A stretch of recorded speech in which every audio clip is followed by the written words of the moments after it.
गर्मी में ससुराल की ठंडी ठंडी रसोई। दोपहर का समय है। निशा बाजार से भारी थैला लटकाए घर की ओर आ रही थी। उसके साथ उसकी सहेली सरिता भी है। उफ, सरिता, आज तो सूरज जैसे आग उगल रहा है। अभी अभी तो गर्मी का मौसम शुरू हुआ है, लेकिन इतनी गर्मी पड़ने लगी है। सही कह रही है निशा, अब घर पहुंचते ही किचन में घुसना पड़ेगा। इस गर्मी में खाना बनाना किसी जंग से कम नहीं है। वैसे निशा, क्या तेरा इस गर्मी में भारी खाना खाने का मन करता है? मेरा तो सच कहूँ तो बिल्कुल जी ही नहीं करता, बस ठंडा पानी और जूस मिलता रहे। अरे सरिता, खाना नहीं खाएंगे तो काम कैसे करेंगे? मुझे तो लगता है कि चाहे जो हो, खाना तो डटकर ही खाना चाहिए। बात तो तेरी भी सही है, पर गर्मी में भूख मर जाती है यार। बातें करते हुए दोनों अपने घर आ जाती है। निशा घर पहुंचती है और सीधे किचन में जाती है। वो पसीने में लथपथ होकर छोले भटूरे और पनीर की सब्जी बनाना शुरू करती है। शाम को जब सब ऑफिस से थके हारे लौटते हैं तो निशा बड़ी ही खुशी के साथ डाइनिंग टेबल पर खाना लगाती है। आइए माँ जी, पापा जी, आज मैंने आप सबकी पसंद के गर्मा गर्म छोले और कुलचे बनाए हैं, साथ में पनीर की सब्जी भी बनाई है। सभी लोग खाना खाने के लिए बैठ जाते हैं। तभी खाना देखकर कमला कहती है, ओहो बहू, इतनी गर्मी में तूने ये सब क्यों बनाया? तू ऐसा कर, मेरे लिए दोपहर की कोई सब्जी बची हो तो वही ला दे। अरे माँ जी, आप क्या कह रही हैं? मैंने कितनी मेहनत से ये सब बनाया है। अब थोड़ा सा खाकर तो देखो, आपको बहुत अच्छा लगेगा। ताज़ा खाना है माँ जी। हाँ कमला, बहू ने बनाया है तो खा लो। वैसे आज मैंने भी सोचा था घर जाकर कुछ हल्का खाना खाऊंगा, पर चलो, अब तुमने इतनी मेहनत से बनाया है तो खा लेते हैं। भाभी, वैसे तो छोले कुलचे मेरे फेवरेट हैं, पर ये मुझे ठंड में ज्यादा अच्छे लगते हैं। मुझे भी दो निशा, आज भूख तो बहुत जोर से लगी है। ऑफिस में बहुत काम था। चलो भाई, सब लोग खाना शुरू करते हैं। सब लोग खाना खाना शुरू करते हैं, लेकिन निशा देख रही है कि कोई भी अच्छे से खाना नहीं खा रहा था। अगले दिन सुबह निशा फिर से सबके लिए नाश्ता तैयार करती है। वो सबका नाश्ता लगाती है और सबकी टिफिन पैक करती है। ये लीजिए आप सबका टिफिन, अब जल्दी से नाश्ता कर लो। सभी लोग नाश्ता करने बैठते हैं और देखते हैं कि निशा ने आलू के पराठे और पालक के पकौड़े बनाए हैं। ये देखकर अंकित कहता है, ये क्या निशा, तुमने इतनी भारी नाश्ता क्यों बनाया है? गर्मी में तो भारी नाश्ता करने का मन ही नहीं करता। अरे आप लोग खाकर तो देखिए, पराठे बहुत अच्छे बने हैं। सभी लोग टेबल पर बैठकर नाश्ता करते हैं और अपना अपना टिफिन लेकर ऑफिस चले जाते हैं। सबके जाने के बाद निशा घर के काम निपटाती है और कपड़े धोने के बाद उन्हें छत पर फैलाने जाती है। निशा कपड़े फैला रही थी, तभी वो देखती है कि सरिता भी सामने अपनी छत पर कपड़े फैला रही है। सरिता, ये छत है या रेगिस्तान? पैर जल रहे हैं मेरे। आज तो कपड़े फैलाने में भी जान निकल रही है। एक तो यहाँ इतनी गर्मी है, फिर अभी किचन में जाकर गर्मी में खाना भी बनाना है। देख निशा, तू ना अपने पति से कहकर किचन में एक एग्जॉस्ट फैन लगवा ले। जब से मेरे यहाँ किचन में एग्जॉस्ट फैन और वो छोटा वाला कूलर लगा है, तब से मुझे बहुत राहत है। सारी उमस बाहर निकल जाती है। हाँ यार, इस बारे में तो मैंने कभी सोचा ही नहीं था। मैं आज अंकित से बात करती हूँ। बातें करने के बाद निशा नीचे आती है और किचन में जाकर शाम का खाना तैयार करने लगती है। गर्मी की वजह से निशा पसीने से तर हो गई थी और मन ही मन सोच रही थी, गर्मी में खाना बनाना बड़ा मुश्किल काम है, लेकिन मुझे अपने परिवार के लिए मुश्किल काम तो करना ही पड़ेगा। ऐसा करती हूँ, वेज पुलाव और चने मसाले वाली दाल बना लेती हूँ। सुबह भी ये लोग अच्छी तरह खाना खाकर नहीं गए थे, कम से कम अभी खा लेंगे। यही सोचकर निशा गर्मी में भी खुश होते हुए खाना बनाने लगती है। शाम को सब ऑफिस से आते हैं और खाना खाने बैठते हैं। निशा सभी का खाना लगाती है, तभी खाना खाते हुए विश्वनाथ कहते हैं, बेटा निशा, गर्मी ने तो मार ही डाला। गरम गरम खाना तो गले के नीचे नहीं उतर रहा है। मन ही नहीं कर रहा है कुछ खाना खाने का, बस मन करता है कुछ ठंडा मिल जाए। हाँ पिताजी, आप सही कहते हैं। ये गरम गरम खाना तो पेट में और आग लगाता है, बिल्कुल खाने का मन नहीं करता।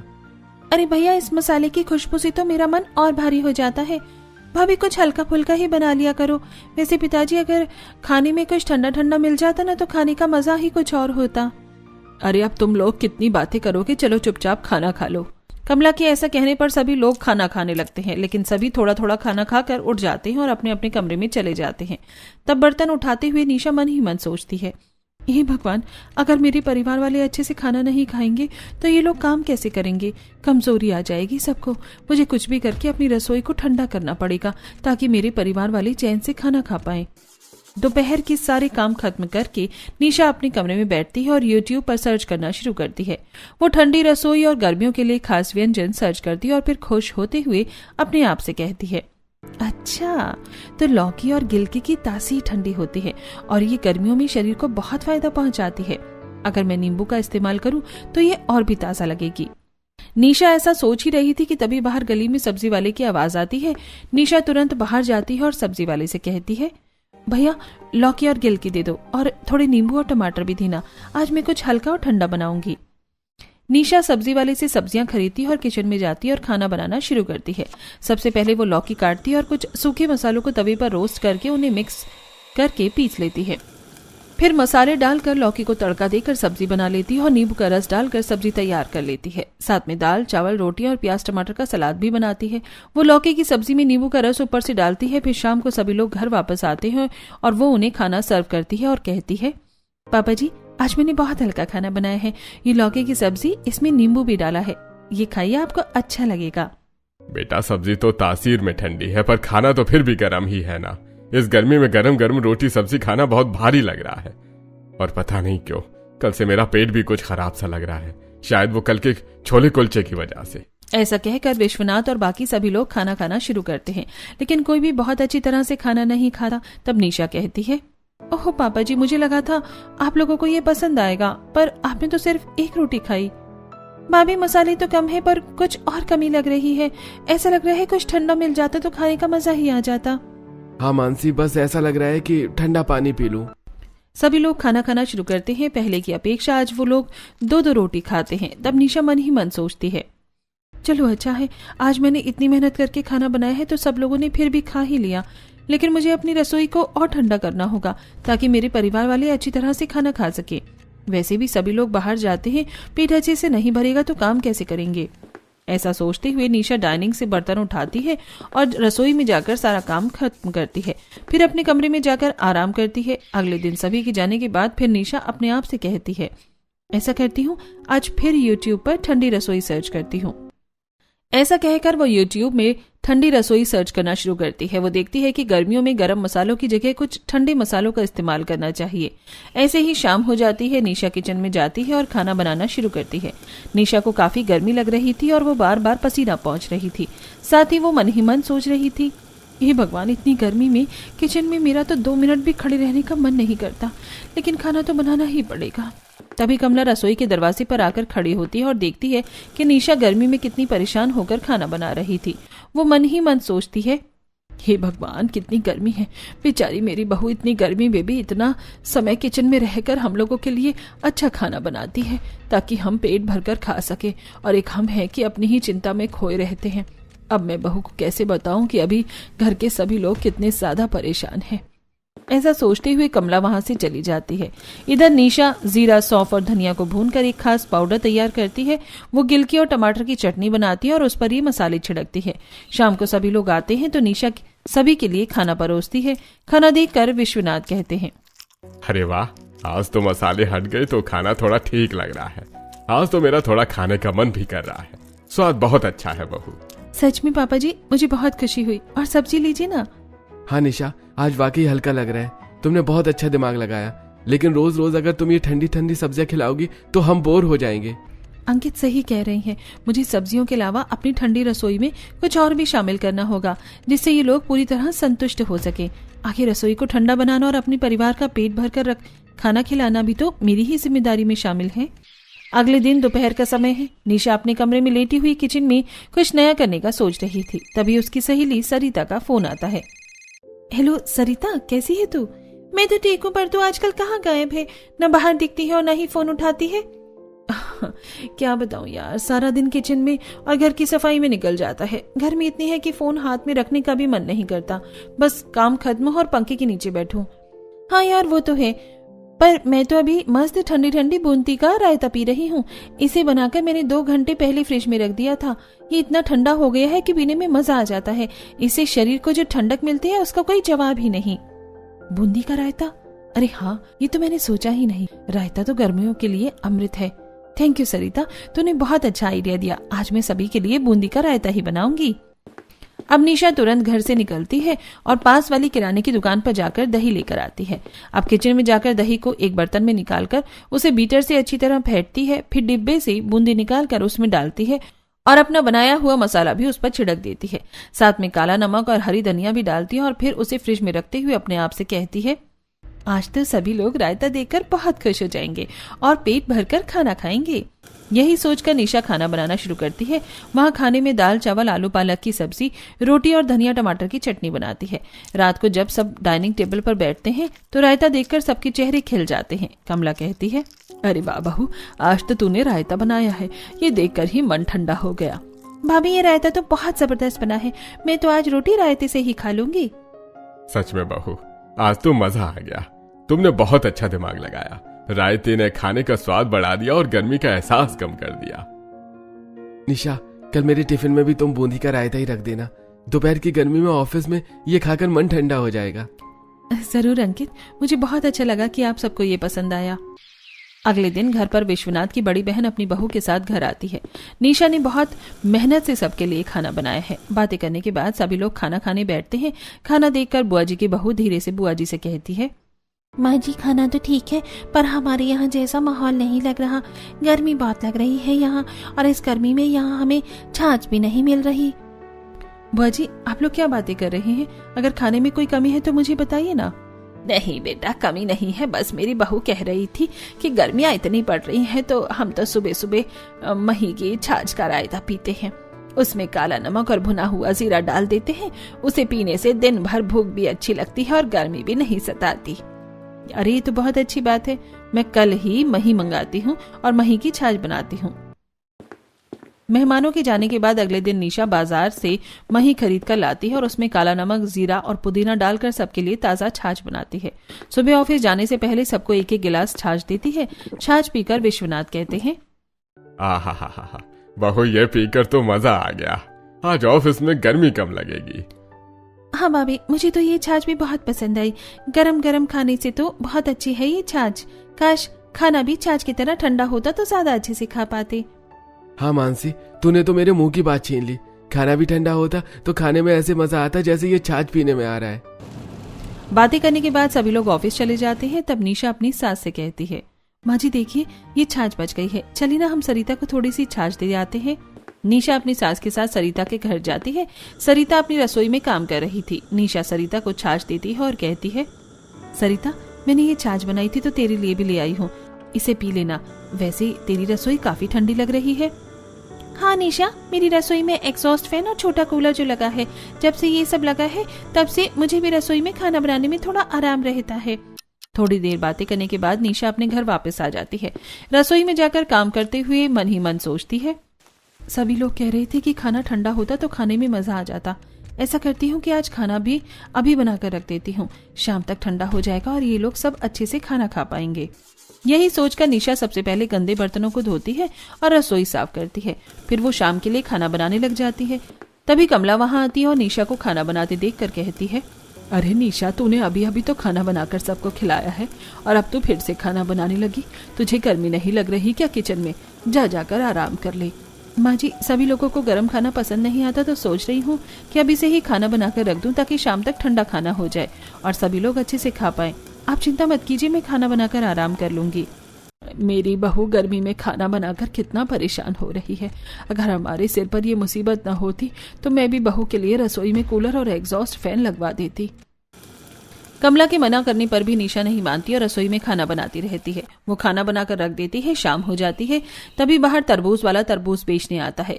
निशा बाहर निकलती है और एक बड़ा सा तरबूज खरीद लेती है। फिर किचन में आकर तरबूज को छोटे छोटे टुकड़ों में काटती है और उसे फ्रिज में रखते हुए अपने आप से कहती है, आज ठंडे खाने के साथ सभी को ठंडा ठंडा तरबूज भी सर्व करूंगी। तरबूज रखने के बाद निशा अपने कमरे में जाकर आराम करती है। शाम को सभी लोग घर आते हैं तो निशा सभी के लिए ठंडा खाना और ठंडा तरबूज सर्व करती है। एक निवाला चखने के बाद अंकित कहता है, निशा, ये खाना खराब क्यों लग रहा है? ये ताजा बना है ना? मैंने इसे दोपहर में ही बना कर रख दिया था। आप लोग कह रहे थे ना कि गर्म खाना आपको अच्छा नहीं लगता, तो मैंने सोचा कि आज ठंडा खाना खिलाती हूँ।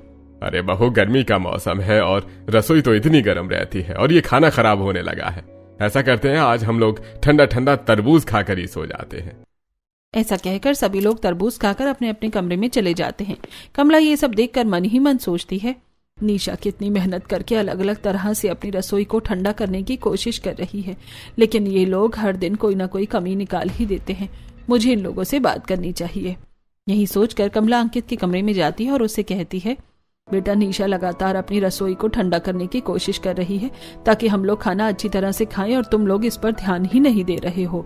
माँ, तुम्हें तो पता है ना कि अभी हमारे सिर पर जो मुसीबत है, हमारा पूरा ध्यान उसी पर है। हम खाना खा लेते हैं तो वही बड़ी बात है। निशा को इतना परेशान नहीं होना चाहिए, आप उसे समझाती क्यों नहीं है? बेटा, निशा भी अभी शादी करके हमारे घर आई है। मैं उसे सब कुछ बताकर परेशान और दुखी नहीं करना चाहती हूँ, इसलिए तुम कोशिश करना कि इस परेशानी में भी निशा के लिए थोड़ा समय निकाल सको। बातें करने के बाद कमला अपने कमरे में चली जाती है। अगले दिन शाम को जब सभी लोग खाना खाने बैठते हैं तो निशा फ्रिज से निकालकर ठंडा ठंडा खाना सभी को सर्व कर देती है। उसने खाना पहले ही बनाकर फ्रिज में रख दिया था ताकि वो ठंडा हो जाए और खराब ना हो। उसने फ्रिज में सलाद भी काट कर रख दिया था। आज मैंने खाना पहले ही बना दिया था ताकि वो बहुत गर्म ना हो, और ये रहा फ्रिज का ठंडा सलाद और खाना। निशा, फ्रिज में रखने से देखो रोटियां कितनी कड़ी हो गई हैं और चावल भी कितने कड़क हो गए हैं, दाल भी जम गई है। फ्रिज का रखा खाना कौन खाता है? हाँ भाभी, सिर्फ सलाद ही अच्छी लग रही है, ठंडी ठंडी। खाना तो कुछ ज्यादा ही ठंडा हो गया है। ऐसा कहकर सभी लोग जैसे तैसे खाना खाते हैं और अपने अपने कमरे में चले जाते हैं। कुछ दिन बाद मोहल्ले की पड़ोसन वैशाली आती है और कहती है, कमला, कल मेरे पोते का जन्मदिन है, तो अपने परिवार के साथ जरूर आना। हाँ वैशाली, हम लोग जरूर आएंगे। वैशाली के जाने के बाद निशा अपनी सास से कहती है, माँ जी, मोहल्ले में पार्टी है, अगर पूरा परिवार चलेगा तो बहुत अच्छा लगेगा, हम सबका मन बदल जाएगा। ठीक है बहू, शाम को सबसे बात करेंगे। शाम को सभी लोग घर आते हैं और विश्वनाथ कहते हैं, बहू, आजकल तू ठंडे ठंडे व्यंजन बनाती है तो खाना खाने का मन भी करता है। आज क्या बनाया है? जल्दी से लगा दे, भूख लग रही है। पिताजी, आज तो मैंने कुछ नहीं बनाया क्योंकि आज वैशाली चाची के यहाँ पार्टी है और उन्होंने हम सबको बुलाया है, तो हम सब आज वहाँ जाएंगे। नहीं बहू, मेरा तो मन नहीं है, तुम लोग चले जाओ। सॉरी भाभी, मुझे एक प्रोजेक्ट पर काम करना है, मैं नहीं जा पाऊंगी। और मेरी भी आज एक जरूरी मीटिंग है तो मैं भी नहीं जा पाऊंगा। माँ जी, अकेले जाने में मजा नहीं आएगा, मैं घर पर ही रहकर खाना बना लेती हूँ। निशा फिर से किचन में जाती है। वो आज फ्रूट रायता बनाने का फैसला करती है। वो घंटों किचन में फलों को काटती है और दही तैयार करती है। पसीने से उसका बुरा हाल है। फिर वो फ्रूट और दही को मिक्स करके उसमें कुछ मसाले डालती है और उसे फ्रिज में रख देती है। साथ ही दाल और चावल भी बनाती है। फिर वो सभी लोगों को दाल चावल और ठंडा ठंडा फ्रूट रायता सर्व करती है। सभी लोग खाना खाकर अपने अपने कमरे में आराम करने लगते हैं। अगले दिन निशा टीवी पर कुछ महंगे शरबत और जूस के ऐड देखती है और मन ही मन सोचती है, अरे वाह, अगर मैं ये शरबत और जूस अपने परिवार वालों के लिए लाऊं तो वो खाने के साथ साथ ठंडी शरबत और जूस पियेंगे तो उन्हें अच्छा लगेगा। यही सोचकर शाम को निशा बाजार जाती है और ढेर सारे महंगे शरबत और जूस लेकर घर वापस आती है। रास्ते में उसे वैशाली मिलती है और कहती है, अरे निशा, इतनी सारी शरबत की बोतल और जूस की बोतल लेकर आई हो, घर में कोई पार्टी है क्या? नहीं नहीं चाची, ये तो मैं अपने घर वालों के लिए लेकर आई हूँ। मेरे घर वालों को गर्मी में ठंडी चीजें ही पसंद है। ऐसा कहकर निशा वो सारी बोतलें फ्रिज में लाकर रख देती है।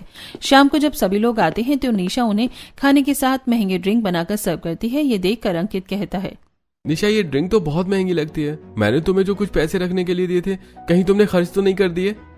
हाँ जी, मैं उन्हीं पैसों से ये सारा सामान लेकर आई हूँ। ओहो निशा, तुम्हें क्या जरूरत है अपनी रसोई को इतना ठंडा करने की? जैसा खाना हम खाते हैं वैसे ही खा लेंगे। तुम ये फालतू के खर्च करना बंद कर दो। ऐसा कहकर अंकित गुस्से में उठकर अपने कमरे में चला जाता है। बाकी लोग भी थोड़ा थोड़ा खाना खाकर अपने अपने कमरे में चले जाते हैं। तब निशा मन ही मन सोचती है, शायद मैंने ही ठंडी रसोई के लिए इतने महंगे जूस लाकर गलती की। मुझे अंकित से बात करनी चाहिए। वो अपने कमरे की तरफ जाती है, तभी उसे अंकित और कमला की बातें सुनाई देती है। निशा छुप कर सुनने लगती है। बेटा, हम पर क्या मुसीबत है ये सिर्फ हम जानते हैं। निशा तो कुछ नहीं जानती। तुम्हें उससे ऐसा व्यवहार नहीं करना चाहिए। तो मैं और क्या करूं माँ? आपको तो पता है ना कि मैंने पैसे किस काम के लिए रखे थे। निशा ने उन्हें भी अपनी ठंडी रसोई के चक्कर में खर्च कर दिया। आपको पता है ना अब हमें कितनी परेशानी उठानी पड़ेगी। लेकिन बेटा, निशा ये सब कुछ हमारे लिए ही तो कर रही है। उससे ऐसा रूखा व्यवहार करना ठीक बात नहीं है। और वैसे भी कुछ दिनों की बात है, फिर तो सब कुछ ठीक हो ही जाएगा। ऐसा कहकर कमला बाहर की तरफ आती है तो निशा रसोई में जाकर छुप जाती है और मन ही मन सोचती है, ऐसी भी क्या मुसीबत है इन पर जो ये लोग मुझे नहीं बता रहे हैं। कुछ भी हो, मुझे ये सब जानना ही होगा। निशा कमरे में जाती है और अंकित से कहती है, अंकित, आप बहुत परेशान दिखाई दे रहे हैं। अगर कोई परेशानी है तो मुझे बताइए। आखिर मैं आपकी पत्नी हूँ और मुझे जानने का पूरा हक है। नहीं नहीं निशा, ऐसी कोई बात नहीं है। बल्कि मुझे तुमसे सॉरी कहना चाहिए कि मैंने जबरदस्ती तुम्हें डांट दिया। आगे से ध्यान रखूंगा कि ऐसा ना हो। ऐसा कहकर अंकित बात को टाल देता है। अगले दिन निशा यूट्यूब से कांजी की रेसिपी देखती है और कांजी बनाने का सामान खरीद कर ले आती है। साथ ही वो अनार रस और कीवी खरीद कर लाती है और वो किचन में अनार रस और कीवी काट रही थी। तभी कमला वहां आ जाती है और ये सब देखकर कहती है, तुम ये इतने महंगे फल क्यों लेकर आई हो और इतनी सारी चीजों की भला क्या ही जरूरत थी। माँ जी, गर्मियों में ये कीवी और अनारस बहुत ठंडा होता है और देखिए मैं कांजी बनाने का सामान भी लेकर आई हूँ। सभी लोग इसके साथ अच्छी तरह खाना खा लेंगे। हे भगवान, अब मैं बहू को सारी बात कैसे बताऊं? मुझे ही कुछ न कुछ करना होगा। शाम को सभी लोग घर आते हैं। तब खाने के साथ साथ निशा सभी को ठंडी ठंडी कीवी और अनारस भी सर्व करती है। साथ में वो उन्हें कांजी भी बना कर देती है। ये सब देख कर अंकित को बहुत गुस्सा आता है, लेकिन वो कुछ नहीं कहता और सभी चुपचाप खाना खा लेते हैं। अगले दिन निशा को खाना बनाते समय अचानक चक्कर आ जाता है और वो वहीं बेहोश होकर गिर जाती है। कमला की नजर उस पर पड़ती है और वो चिल्ला उठती है, अरे बहू, क्या हुआ तुझे? जल्दी आओ विश्वनाथ जी, अंकित देखो बहू गिर गई। सब भागकर आते हैं और उसे उठाकर सोफे पर लेटाते हैं। विश्वनाथ चिंता में अंकित से कहते हैं, अंकित जल्दी डॉक्टर को बुला, ये सब हमारी ही गलती है। बेचारी बच्ची सारा दिन इस भट्टी जैसी रसोई में जलती रहती थी और हम अपनी परेशानियों के चक्कर में उस पर ध्यान ही नहीं दे पाते थे। थोड़ी देर बाद डॉक्टर घर आते हैं और निशा की जांच करते हुए फिर कहते हैं, देखिए इनका ब्लड प्रेशर बहुत लो हो गया है, शरीर में पानी की कमी है और भयंकर गर्मी की वजह से ये बेहोश हुई हैं। इन्हें 15 दिन का पूरा आराम चाहिए। इन्हें किचन की गर्मी से बिल्कुल दूर रखिए, वरना हालत बिगड़ सकती है। डॉक्टर के जाने के बाद अंकित कहता है, निशा, कोई जरूरत नहीं है तुम्हें आज के बाद काम करने की। तुम पूरी तरह आराम करोगी और हम तुम्हारा ख्याल रखेंगे। सभी को अपनी इतनी चिंता करते हुए देखकर निशा को बहुत खुशी होती है। अब सभी लोग निशा का ख्याल रखते हैं और अगले 15 दिनों बाद निशा ठीक हो जाती है।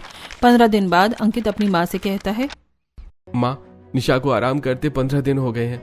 आज मैं उसे फिर एक बार डॉक्टर के पास जाकर चेक करवा लेता हूँ। वो मेरे जाने के बाद आप लोगों को क्या क्या करना है आपको पता है ना?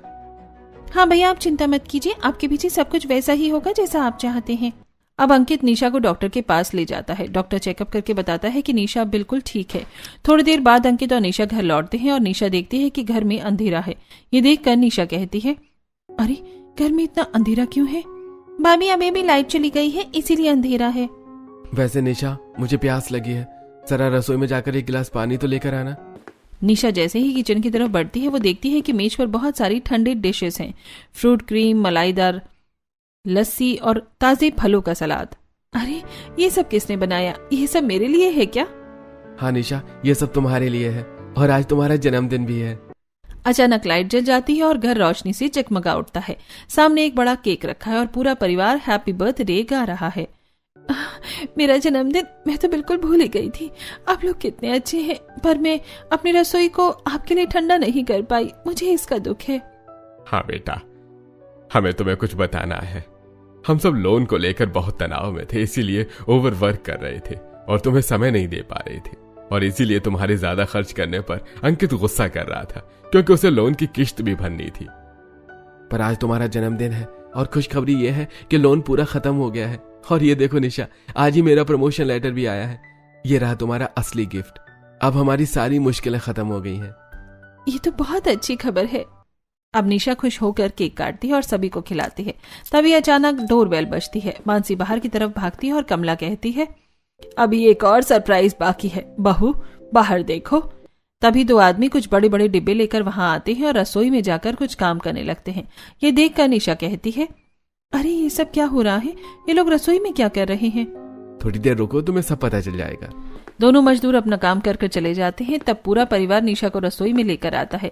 निशा देखती है कि रसोई में एग्जॉस्ट फैन, एसी और ऑटोमेटिक मशीनें लग गई थी। अंकित कहता है, निशा ये एक ऑटोमेटिक कुकिंग मशीन है। निशा ये AI तकनीक से चलती है। इसमें तुम्हें बस सामान डालना है और ये खुद ब खुद खाना बनाकर तैयार कर देगी। अब तुम्हें घंटों किचन की गर्मी में खड़े नहीं होने की जरूरत है। बेटा, डॉक्टर ने कहा था कि तुझे गर्मी से दूर रखना है, इसलिए हम सब ने मिलकर ये मशीन मंगवाई है। अब तुम्हारी रसोई सच में ठंडी रसोई बन गई है। आप सबका बहुत बहुत शुक्रिया। आज मेरी रसोई सिर्फ ठंडी ही नहीं बल्कि खुशियों से भर गई। निशा की मेहनत और परिवार के प्यार ने आज साबित कर दिया कि जब दिल मिल जाते हैं तो तपती गर्मी भी सावन की फुहार बन जाती है। अब निशा का पूरा परिवार खुशी खुशी रहने लगता है। निशा की मेहनत और परिवार का प्यार आखिर रंग लाता है।